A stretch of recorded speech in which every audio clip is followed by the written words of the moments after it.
साथियों सलाम नमस्ते सत श्री अकाल और जय भीम जोहार। साथियों उर्दू का एक शेर है, खुदा तो मिलता है इंसान ही नहीं मिलता। खुदा तो मिलता है इंसान ही नहीं मिलता, ये चीज़ है जो देखी कहीं कहीं मैंने। तो आजकल दोस्तों आप देख रहे हैं नए नए भगवान, नए नए अवतार, नए नए बाबा टीवी पर चमकते रहते हैं, झलकते रहते हैं, लेकिन इंसानियत का लोप हो रहा है, इंसानियत खत्म हो रही है।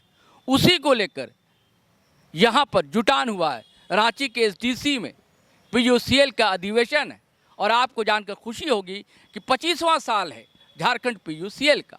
बड़े बड़े लोग आए, कविता श्रीवास्तव हैं, सुधा वर्गीज हैं और भी लोग हैं, देश के कोने कोने से आए हुए हैं। उसी में एक नौजवान है नफीस मुजाहिद, यही ना जी? मुजाहिद नफीस जी, मुजाहिद नफीस ये गुजरात से आए हैं और लगातार मानव अधिकार को लेकर वहाँ सक्रिय हैं। तो इनसे हम जानेंगे दोस्तों कि पूरा समूचे देश का परिदृश्य क्या है और गुजरात को भी हम भूल नहीं सकते। तो गुजरात की स्थिति अभी क्या है? जी नफीस भाई, पहले तो आप बताएं कि ये अधिवेशन जो है ये क्या है, इसका मकसद क्या है और क्यों हो रहा है? पीयूसीएल पूरे देश में मानवाधिकारों के लिए काम करने वाला एक प्रमुख संगठन है। ये देश में जहाँ भी मानवाधिकारों का हनन होता है उसके पीड़ितों के साथ खड़े रहकर उनको न्याय दिलाने में पीयूसीएल की एक बहुत महत्वपूर्ण भूमिका रही है। आज पीयूसीएल का 17वां राष्ट्रीय अधिवेशन है। इस साल हम लोग ये अधिवेशन रांची में कर रहे हैं और रांची आंदोलन की एक ज़मीन रही है। रांची में बहुत बड़े बड़े आंदोलन हुए हैं, अंग्रेज़ों के ख़िलाफ़ लड़ाई का एक लंबा इतिहास रहा है।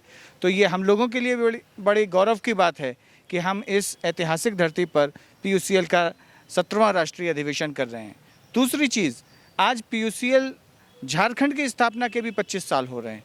तो आज हम लोग उसका भी उत्सव मना रहे हैं कि पीयूसीएल झारखंड ने इन 25 सालों में मानवाधिकारों को लेके जो काम किया उनको याद किया जाए और आगे हम लोग कैसे मानवाधिकारों के लिए खड़े रहें उस पर हम लोग रणनीति बनाएंगे। क्या आपको लगता है कि मानवाधिकार का हनन हो रहा है?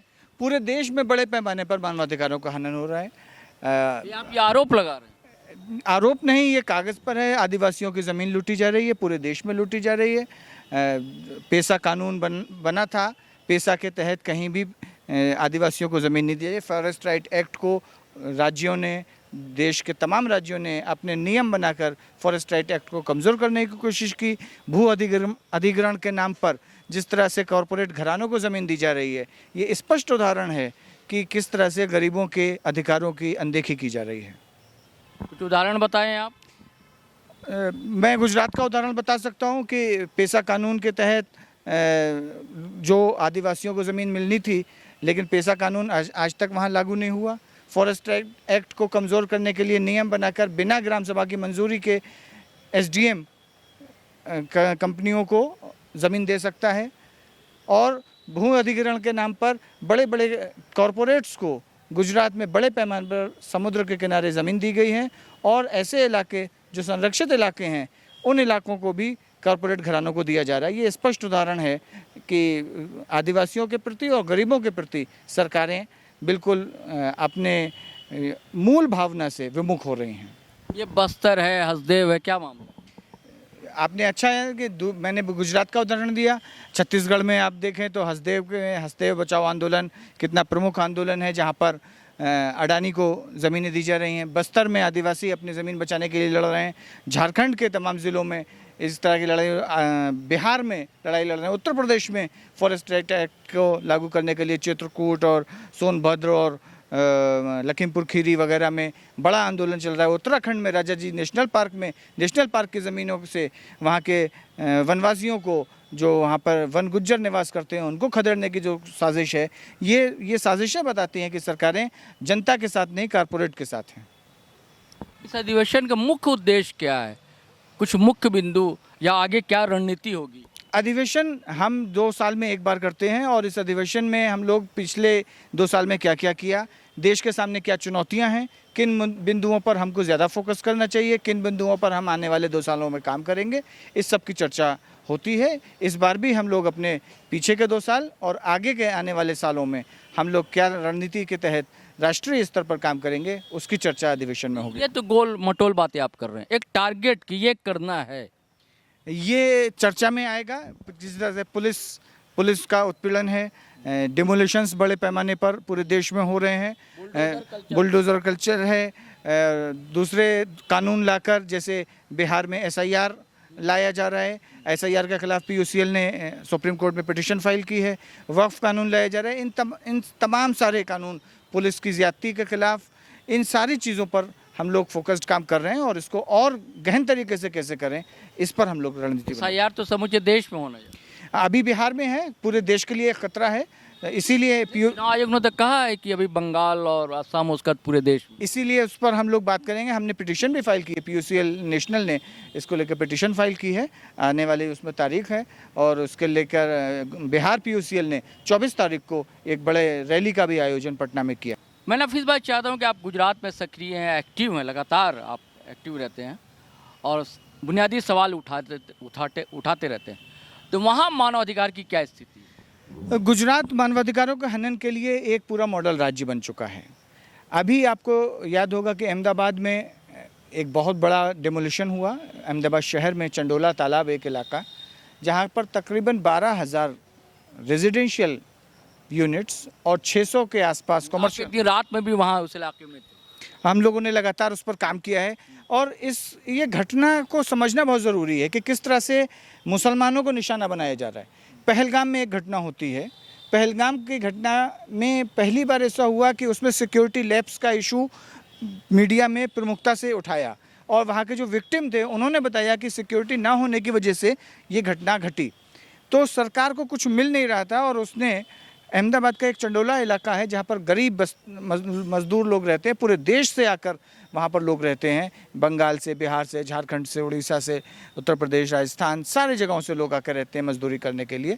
और उस इलाके को घेर लिया और वहाँ से तकरीबन 1,000 लोगों को पकड़ा कि आप बांग्लादेशी हैं, और उनको पैदल 5 किलोमीटर के आसपास उनको सड़क पर चलाया गया रस्सी बांध के, जो स्पष्ट तौर पर सुप्रीम कोर्ट की गाइडलाइंस का उल्लंघन है।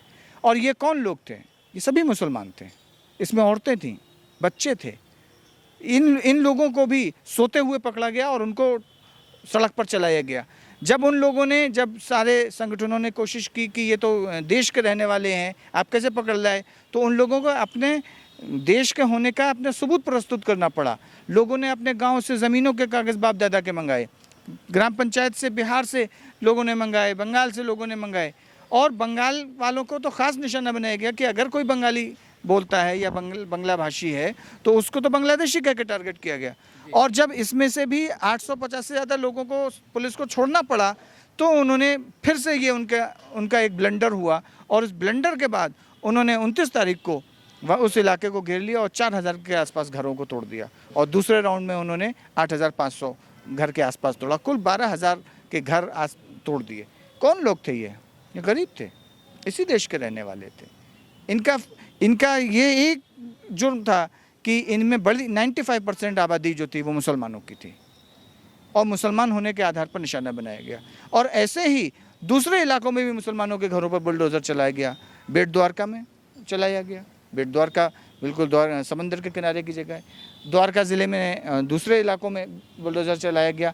मस्जिदें और मज़ारों के ऊपर बुलडोज़र चलाया गया। जामनगर में टापुओं पर जो मज़ारें थीं, बहुत पुराने मज़ारें थीं, उनके ऊपर बुलडोज़र चला दिया गया। अहमदाबाद में अभी 7-8 दिन पहले 3 मज़ारें थीं, वो बहुत पुराने ज़माने की, तब तो शहर भी नहीं था वहाँ पर।